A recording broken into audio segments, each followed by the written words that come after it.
दोस्तों, हमारे चैनल शक्ति ज्ञान में आप सभी का स्वागत है। दोस्तों, मां भगवती दुर्गा की कृपा आप और आपके पूरे परिवार पर सदा सर्वदा बनी रहे। तो दोस्तों, नवरात्रि में पहला दिन बहुत महत्वपूर्ण होता है। आज के दिन हम मां भगवती दुर्गा की स्थापना अपने घर में करते हैं। घर के ईशान कोण में चौकी स्थापना करके मां दुर्गा को स्थापित करके हम कलश की स्थापना करते हैं। अखंड दीपक प्रज्वलित करते हैं, मां का आवाहन करते हैं। तो प्रथम दिन बहुत महत्वपूर्ण होता है। मां भगवती दुर्गा के स्वागत का दिन होता है और शास्त्रों के अनुसार अगर हम नवरात्रि के पहले दिन कुछ विशेष कार्य कर लेते हैं तो इससे मां बहुत ही शीघ्र प्रसन्न हो जाती है और फिर हमारी जो भी पूजा होती है, प्रार्थना होती है, मां उसे बहुत शीघ्र स्वीकार करती है और हमारे जीवन में आने वाली समस्त बाधाओं को दूर करती है, समस्त कामनाओं को पूर्ण करती है। तो आज की वीडियो में हम आपसे बात करने वाला हूं कि नवरात्रि के पहले दिन हमेशा क्या करें जिससे मां की कृपा हमें बहुत शीघ्र मिल जाएगा और हमारे जीवन में सुख, समृद्धि, धन, वैभव की प्राप्ति हो, संतान की प्राप्ति हो। या फिर अगर किसी भी विशेष कामना से अपनी मां की पूजा आराधना कर रहे हैं, कोई भी आपकी ऐसी कामना है जो चाहते हैं कि मां शीघ्र ही पूर्ण कर दे, तो नवरात्रि के दिन मां को शीघ्र प्रसन्न करने के लिए आपको इन 9 बातों का ध्यान जरूर रखना चाहिए। तो नवरात्रि के पहले दिन हमें पहला कार्य करना चाहिए कि घर की छत पर आज हमें झंडा जरूर लगाना चाहिए। झंडा मतलब ध्वजा, लाल रंग का त्रिकोण झंडा होता है और उसके ऊपर बना हुआ हो, जय माता दी लिखा हुआ हो, या मार्केट में बहुत आसानी से मिल जाते हैं। नहीं तो आप घर पर भी स्वयं से बना सकते हैं। तो एक झंडा त्रिकोण आप लेकर मां को पहले दिन उनके चरणों में अर्पित कीजिए जब पूजा कर रहे हैं सुबह। तो उसके बाद पूजा के बाद वह झंडा अपने घर की छत पर लगा दीजिए। इस झंडे को घर के ईशान कोण में यानी कि उत्तर पूर्व के कोने पर, अगर वहां पर जगह न हो तो आप उत्तर दिशा में इस झंडे को लगा सकते हैं, जहां भी आप ये ध्वजा लगाते हैं। इसके साथ आप ध्यान रखें कि आप वहां पर एक दीपक जरूर प्रज्वलित करें। झंडा लगाते समय इससे क्या होगा, इससे यश की वृद्धि होती है। देखिए, जब हम झंडा अपने घर पर लगाते हैं जो कि हमेशा लहराता रहता है, तो यह इस बात का सूचक है झंडा की आपको जीवन में सफलता की प्राप्ति होगी, यश की प्राप्ति होगी, मान प्रतिष्ठा की प्राप्ति होगी, समस्त प्रकार के सुखों की प्राप्ति होगी। मान सम्मान, यश, प्रतिष्ठा, धन की वृद्धि, सुख, समृद्धि, सभी प्रकार की जो चीजें हैं वह प्राप्त हो जाती है। ऐसे लहराता हुआ झंडा आपके घर पर शुद्धता की सूचना है। इसलिए आज नवरात्रि के पहले दिन आज आपको अपने घर के ईशान कोण में एक लाल रंग का झंडा जरूर लगाना चाहिए। अगला जो कार्य है नवरात्रि में पहले दिन आपको जरूर करना है, वो है घर के मुख्य द्वार पर तोरण लगाना। तोरण क्या होता है? देखिए, आम के पत्ते लीजिए। जब हम पंचपल्लव के लिए भी आम का पत्ता लेते हैं, वहीं आम का पत्ता चाहिए हमें और थोड़ा सा अधिक मात्रा में आप लेकर आइए। उसे साफ धो लीजिए। धोने के बाद उस पत्ते के ऊपर आपको श्री लिखना पट्टे पर आपसी में लिखे और जितना भी बड़ा आपका मुख्य द्वार हो उसके अनुसार एक धागा लेकर, और लाल धागा ले सकते हैं, पीला धागा ले सकते हैं, इस प्रकार से किसी भी रंग का धागा लेकर आप इन सभी पत्तों को एक माला के स्वरूप में बना लीजिए और उसके बाद यह अपने घर के मुख्य द्वार पर लगा दीजिए। सभी पत्तों पर कुमकुम से लिख दीजिए या हल्दी से लिख दीजिए और लगा दीजिए। इससे क्या होगा कि जब भी आप किसी दरवाजे पर कहीं तोरण लगा हुआ देखते हैं, आपको क्या लगता है? पहले ही सूचना में यह लगता है कि इस घर में कोई शुभ या मांगलिक कार्य हुआ है। तो घर पर लगा हुआ तोरण, घर के मुख्य द्वार पर लगा हुआ तोरण आपके घर में शुभता की सूचना देता है, मांगलिक कार्य की सूचना देता है, इस बात की सूचना देता है कि आपके घर में देवी विराजित हैं। यह बहुत महत्वपूर्ण होता है। नवरात्रि के पहले दिन घर के मुख्य द्वार पर तोरण लगाना और इसका बहुत ही शुभ फल भी हमें प्राप्त होता है। अगला जो कार्य है, तीसरा कार्य जो हमें नवरात्रि में जरूर करना चाहिए, अखंड दीपक प्रज्वलित करना। देखिए, अगर घर में हम अखंड दीपक प्रज्वलित करते हैं तो अखंड दीपक प्रज्वलित करने से मन की कोई भी इच्छा हो, अगर आप सोचकर और मन में धारण करके अखंड दीपक प्रज्वलित करते हैं तो आपकी कामना बहुत शीघ्र पूर्ण होती है। लेकिन इसके अलावा दीपक माता का प्रतीक है कि आपके घर में किसी भी प्रकार की नकारात्मक ऊर्जा प्रवेश नहीं करेगी। दीपक इस बात का प्रतीक है कि आपके जीवन में किसी भी प्रकार की नकारात्मक ऊर्जा प्रवेश नहीं करेगी और मन से, घर से, हर तरह से नकारात्मक ऊर्जा को दूर करता है दीपक। इसलिए अखंड दीपक नवरात्रि में पहले दिन से लेकर और नवमी तिथि तक प्रज्वलित किया जाता है, जिससे कि शुभता का घर में वास हो, सकारात्मक ऊर्जा का घर में वास हो, और जहां पर सकारात्मक ऊर्जा होती है वहां पर सुख, समृद्धि, धन, वैभव की प्राप्ति होती है। मां भगवती वहीं वास करती है जहां सकारात्मक ऊर्जा रहती है। इसलिए हम घर के मुख्य द्वार पर तोरण लगा रहे हैं ताकि बाहर से मुख्य द्वार से किसी भी प्रकार की नकारात्मक ऊर्जा हमारे घर में प्रवेश न करें। इसके अलावा जब हम दीपक प्रज्वलित कर रहे हैं तो हमारे विचारों में किसी प्रकार की नकारात्मक ऊर्जा न हो, इसके लिए हम प्रज्वलित कर रहे हैं। जब हम पूजा प्रार्थना कर रहे हैं, मंत्र जप कर रहे हैं, निर्विघ्न उसे हम पूर्ण कर पाएं, इसके लिए अखंड दीपक प्रचलित किया जाता है। लेकिन अगर आप किसी भी कारणवश अखंड दीपक प्रज्वलित नहीं कर पाते हैं तो सुबह शाम दोनों समय जब मां की आराधना करें तब आपको शुद्ध घी का दीपक जरूर प्रज्वलित करना है। और सुबह शाम दोनों समय अपने घर में लौंग और कपूर की आरती जरूर कीजिए, जिससे कि घर में नकारात्मक ऊर्जा ना रहे और घर में सकारात्मक ऊर्जा का वास बना रहे। अगला जो कार्य है नवरात्रि में आपको जरूर करना चाहिए वह कलश की स्थापना। और देखे दीपक में एक और बात का ध्यान रखें, फिर हम कलश की स्थापना की बात करते हैं।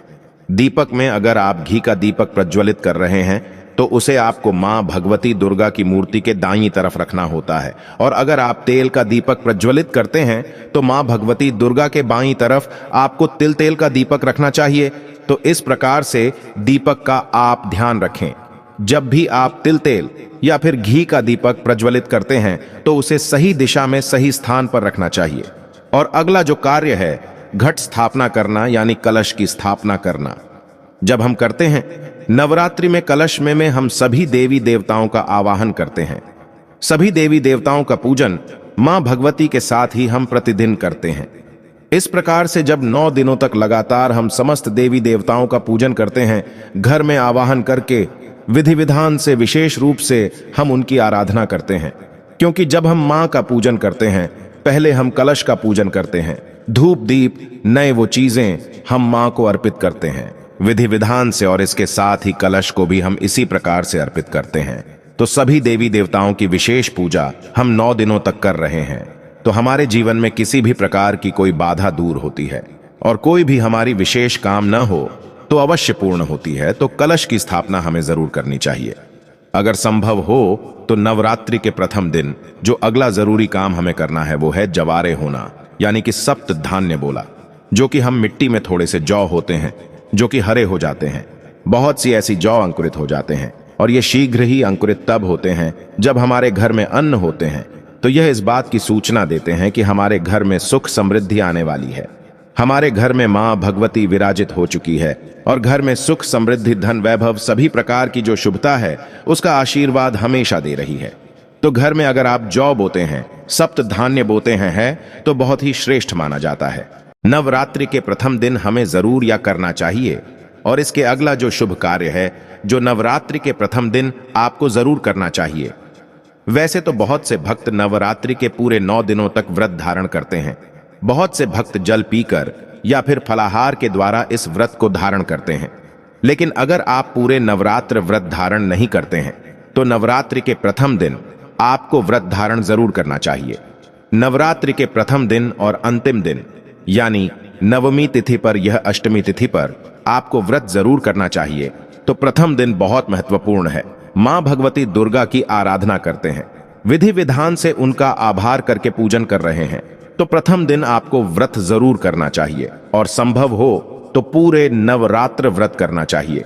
पूरे नवरात्र जब हम व्रत करते हैं, मां की पूजा आराधना करते हैं, सात्विकता के साथ मां की आराधना करते हैं तो मां शीघ्र ही प्रसन्न होती है। लेकिन व्रत भी धारण करें जब आप स्वस्थ हों। पूर्ण रूप से अगर आप स्वस्थ नहीं हो, व्रत रखने में असमर्थ हो, तो सिर्फ आप शुद्ध सात्विक भोजन यानी कि बिना प्याज का भोजन लेकर मां की आराधना सुबह शाम करें। तो सच्चे मन से भक्ति भाव से हम मां की आराधना करते हैं तो मां शीघ्र ही प्रसन्न होती है। व्रत धारण रखने की अगर आपकी शक्ति सामर्थ्य शारीरिक रूप से नहीं है तो आपको व्रत नहीं रखना चाहिए। लेकिन अगर संभव हो तो पहले दिन फलाहार के द्वारा व्रत धारण जरूर कीजिए। अगला जो जरूरी कार्य है नवरात्रि में आपको जरूर करना है, घर के मुख्य द्वार पर दोनों तरफ स्वास्तिक का चिन्ह जरूर बनाएंगे। स्वास्तिक क्यों बनाना चाहिए? देखिए, मैं आपको लगभग कम अक्सर में ही इस वीडियो में बताता हूं कि घर के मुख्य द्वार पर जब किसी शुभ तिथि पर किसी शुभ त्योहार पर हम जब कोई इस स्वास्तिक बनाते हैं घर के मुख्य द्वार पर, तो यह इस बात की सूचना है कि हम माँ भगवती का स्वागत कर रहे हैं, अपने घर में माँ लक्ष्मी का स्वागत कर रहे हैं। माँ लक्ष्मी हमारे घर में विराजित हो रही है, तो इसलिए माँ का स्वागत के लिए मुख्य द्वार के दोनों तरफ आपको हल्दी या फिर कुमकुम के द्वारा स्वास्तिक बनाना चाहिए। और न सिर्फ आप स्वास्तिक बनाएं, बल्कि जब स्वास्तिक बना लेते हैं दोनों तरफ, तो उसके बाद आपको स्वास्तिक का पूजा भी कीजिए, जैसे कि धूप, दीप, अक्षत और जल थोड़ा सा गिराकर और उस स्वास्तिक का पूजन कीजिए। माँ भगवती का रूप मानकर इस स्वास्तिक का जब हम पूजन करते हैं तो स्थायी रूप से माँ लक्ष्मी का वास हमारे घर में होता है। तो जरूर आपको इस बात का ध्यान रखना है। और नवा जो सबसे जरूरी काम है, जो हमें सुबह जरूर करना है, स्नान इत्यादि करने के बाद नवरात्रि के प्रथम दिन, और आप प्रतिदिन भी कर सकते हैं, लेकिन प्रथम दिन विशेष रूप से अनिवार्य है यह काम कि घर में आप गंगा जल का, शुद्ध गंगा जल का छिड़काव कीजिए। गंगा जल न हो तो आप शुद्ध जल भी अभिमंत्रित करके, जैसे मां भगवती के पास अब थोड़ी देर तक उस जल को रख दीजिए। उसके बाद आप जैसे मंत्र जप वगैरह करते हैं, विधि विधान से पूजा करते हैं, तो वह जल अभिमंत्रित हो जाता है। उस जल के द्वारा पूरे घर में, घर के कोने कोने में, मुख्य द्वार से लेकर हर तरफ उस जल का छिड़काव कीजिए, जिससे कि घर में सकारात्मक ऊर्जा का वास हो। और जो भी हम मंत्र जाप कर रहे हैं, अनुष्ठान कर रहे हैं, मां की आराधना कर रहे हैं, उसमें किसी प्रकार की कोई बाधा ना आए। इसके लिए घर से नकारात्मक ऊर्जा का दूर होना अत्यंत ही आवश्यक है। और घर में सकारात्मक ऊर्जा जितनी अधिक रहेगी, उतना अधिक समय तक, उतनी अधिक सच्चे मन से हम मां की आराधना कर पाएंगे। नकारात्मक ऊर्जा की वजह से हमारी पूजा में, हमारी प्रार्थना में, मंत्र जप में बाधाएं आती हैं। इसलिए इन बाधाओं को दूर करने के लिए नवरात्रि के प्रथम दिन यह नियम बनाए गए हैं कि अगर हम विधि विधान से इन 9 नियमों का पाठ नवरात्रि के पहले दिन कर लेते हैं, तो पूरे नवरात्रि हम मां की आराधना निर्विघ्न कर पाते हैं। और इस प्रकार से जब हम मां की आराधना करते हैं निर्विघ्न भाव से, मतलब किसी प्रकार की कोई बाधा ना आए, आपकी पूजा में, मंत्र जाप में और अनुष्ठान में, तो आपकी पूजा संपन्न होती है अच्छे से और सफलता की भी प्राप्ति होती है। तभी जब हमारी पूजा अच्छे से संपन्न होगी, तभी हमें मां का आशीर्वाद भी प्राप्त होता है। इसलिए बहुत आवश्यक है इन नियमों का पालन नवरात्र के प्रथम दिन करना। आशा करता हूं आज की वीडियो आपके लिए अवश्य उपयोगी होगी। और आज की वीडियो अगर आपको अच्छी लगी हो तो लाइक जरूर कर दीजिए, शेयर कर दीजिए फैमिली फ्रेंड्स के साथ, और चैनल पर पहली बार आए हैं, अगर अभी तक आप मेरे चैनल को सब्सक्राइब नहीं किया है तो चैनल को सब्सक्राइब जरूर कर लीजिए। और दोस्तों, हमारे द्वारा दी गई जानकारी शास्त्रों में वर्णित और बिल्कुल सटीक रूप से आपको प्रदान की जाती है। और प्रिय भक्तों, पूजा पाठ और नवरात्रि के संबंधित आपके मन में कोई भी सवाल हो तो हमें कमेंट बॉक्स में जरूर लिखें।